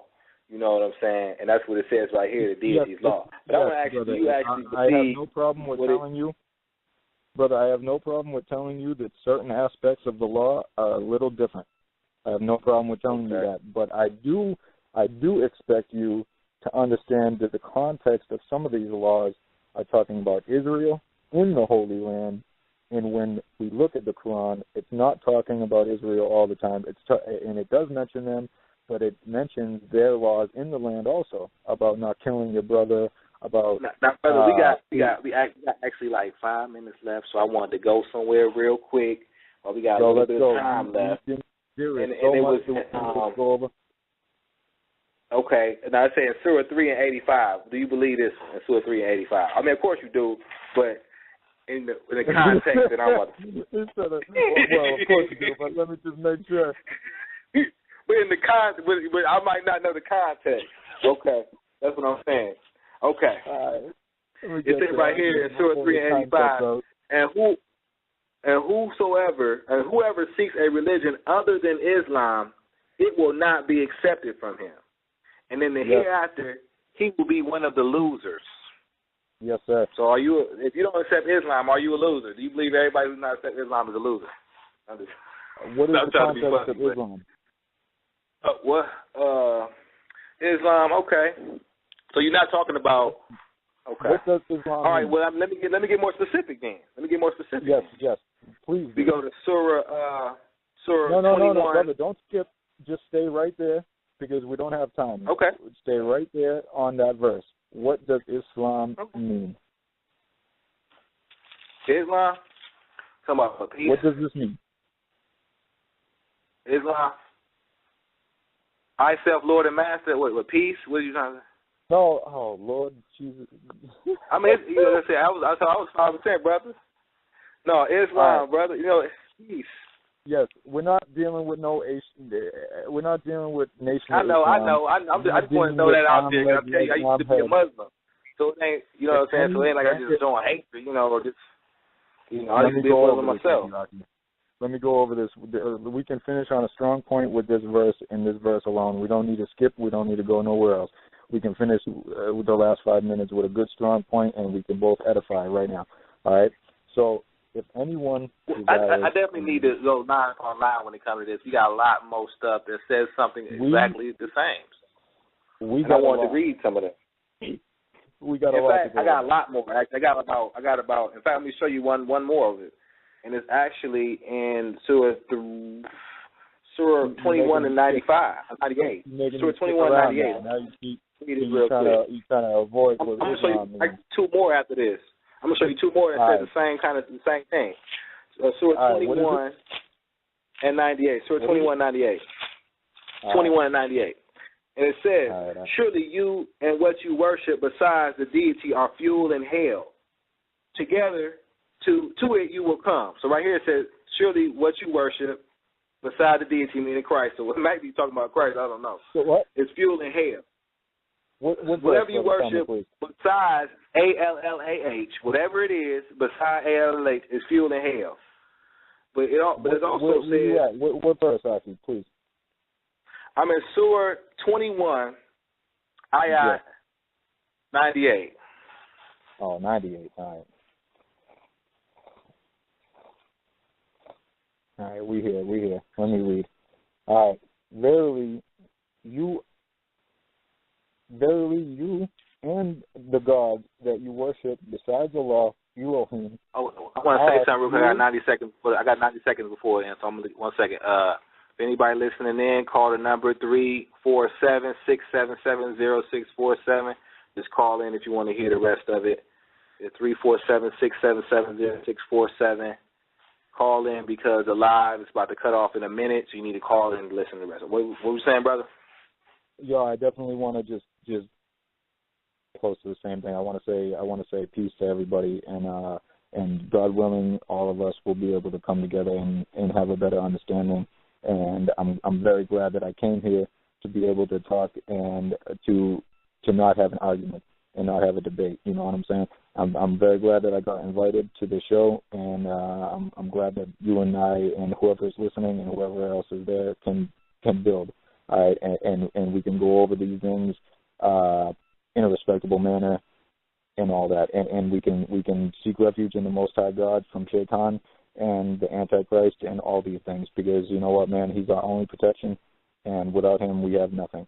So I just want to let you know that anything that is worshipped next to Yahuwah, Yahweh, Yahweh, whatever you want to call it, Ahaya, Ashadahaya, if you want to worship anything next to that God, that y'all are bound to hell. And there's no doubt about it. And there's no doubt about that that's what the Quran says, and there's no doubt about it whatsoever. So I just want to say, you know, let's stay focused on the Most High. All right, brother, and that's correct. I agree with you on that. And we'll end off with a good note, as you said.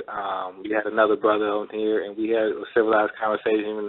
So it's always good to have a conversation, even though you disagree. It's good not to be disagreeable, because we are supposed to get along, you know. And we pose so this, so in a war, and you're not supposed to hate your brother, and you're supposed to have a reason to hate your brother. You know what I'm saying? People come up with reasons in their head to show hatred towards people, and it shouldn't be allowed. It's actually evil. So when I disagree with my mother on a lot of things. When it comes, disagree with my grandmother. But I definitely I will talk about Thanksgiving.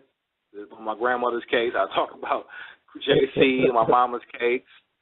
And, I just have to do it just do it in a respectful manner, having strong love towards your people. And that goes across the board, you know what I mean? When you try to deal with people. Who won't listen to somebody?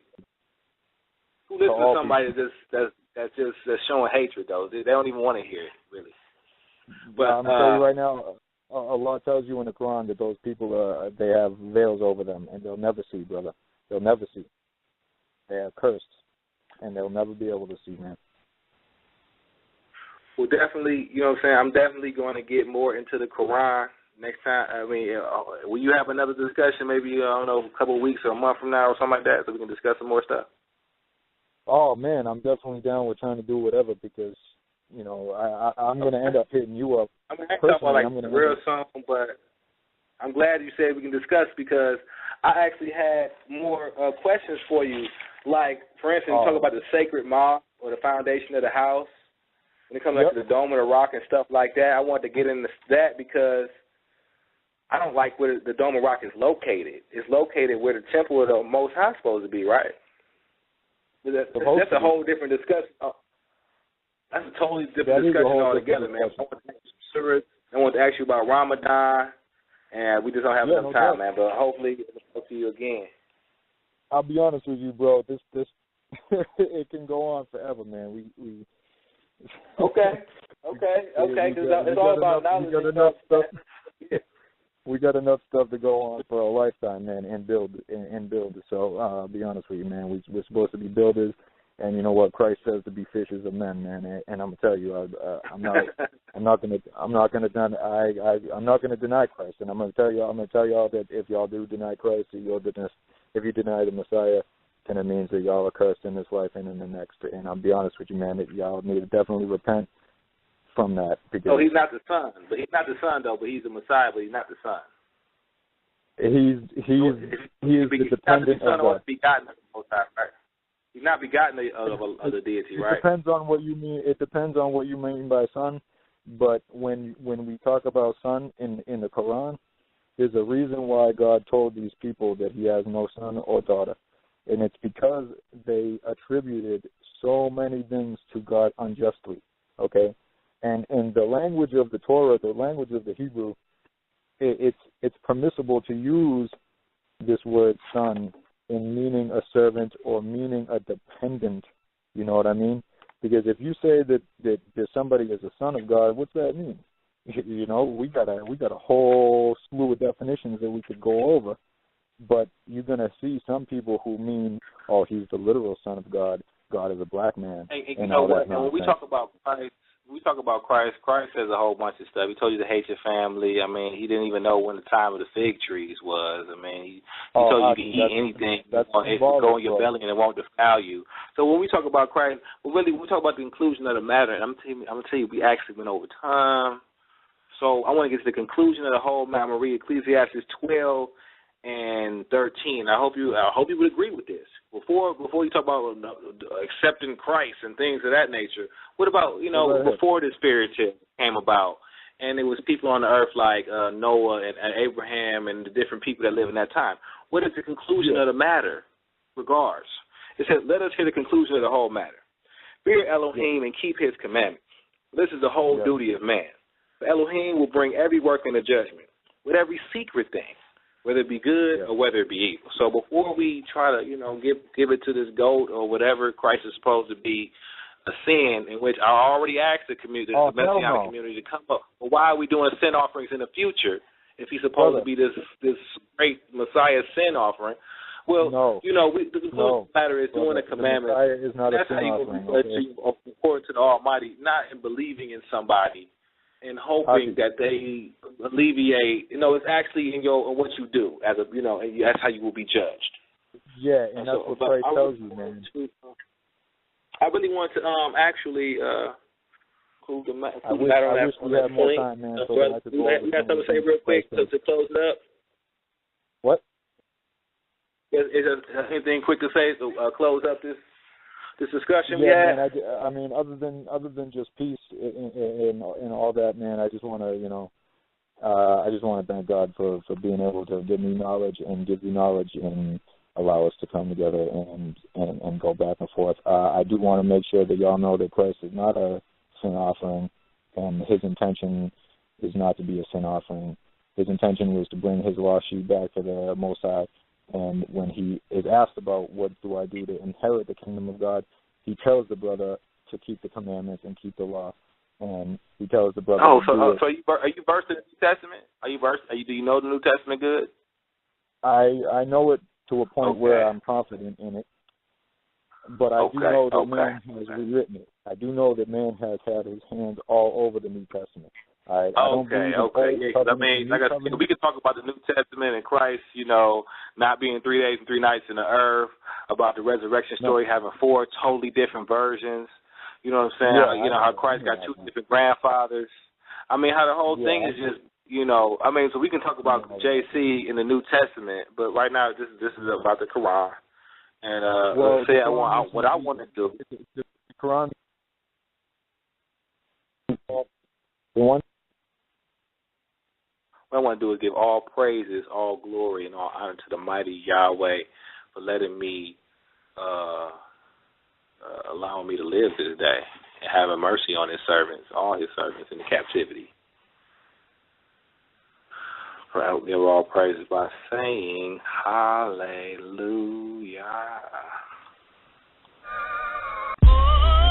Babylon Saga, years, Black Supremacist, Black Hole Production, yeah. Current events, conversation. Keep our people abreast, yeah. The white man keep our people abreast. They just shot Timothy Thomas and Sean Bell. Beat Rodney King to a pope. We living in hell, but you not knowing about what's going on in the street. You think you're free, but you really up in the cell. Barack Obama ain't giving nothing but more TV drama. They still sparking them llamas, coming at your door, making morning come to your mama. But you think you're living in some realness. You're living in the fake world. You're chasing after booties with these fake girls. They was men before, but you don't turn on that news. You listen to Channel 4, MSNBC, but you hating me. I'm giving you reality, straight real shit from Yahweh. You see, he sells the secrets to his prophets and his servants. Listen to these events, they straight current. Whether we trapped in the project or lost in the cell, tell me where Israel not catching hell. Triple beams wake the cake up. Media, they hate us. They will never give us this knowledge to wake up. Plight of all oppression, you never know the extent. Fourth tribe, y'all people bringing you the current event. So listen, holla at 'em. Now praise y'all, we ain't got no sense, cause you know that I'm about to give you a quick current event. They say Obama won the votes, but guarantee when the results come in that he ain't helping black folks. He ain't nothing but Bush and blackface. Come through to replace the basis, man, they delay. Our people detached, so we gon' try to save you. We fought, try saving our people through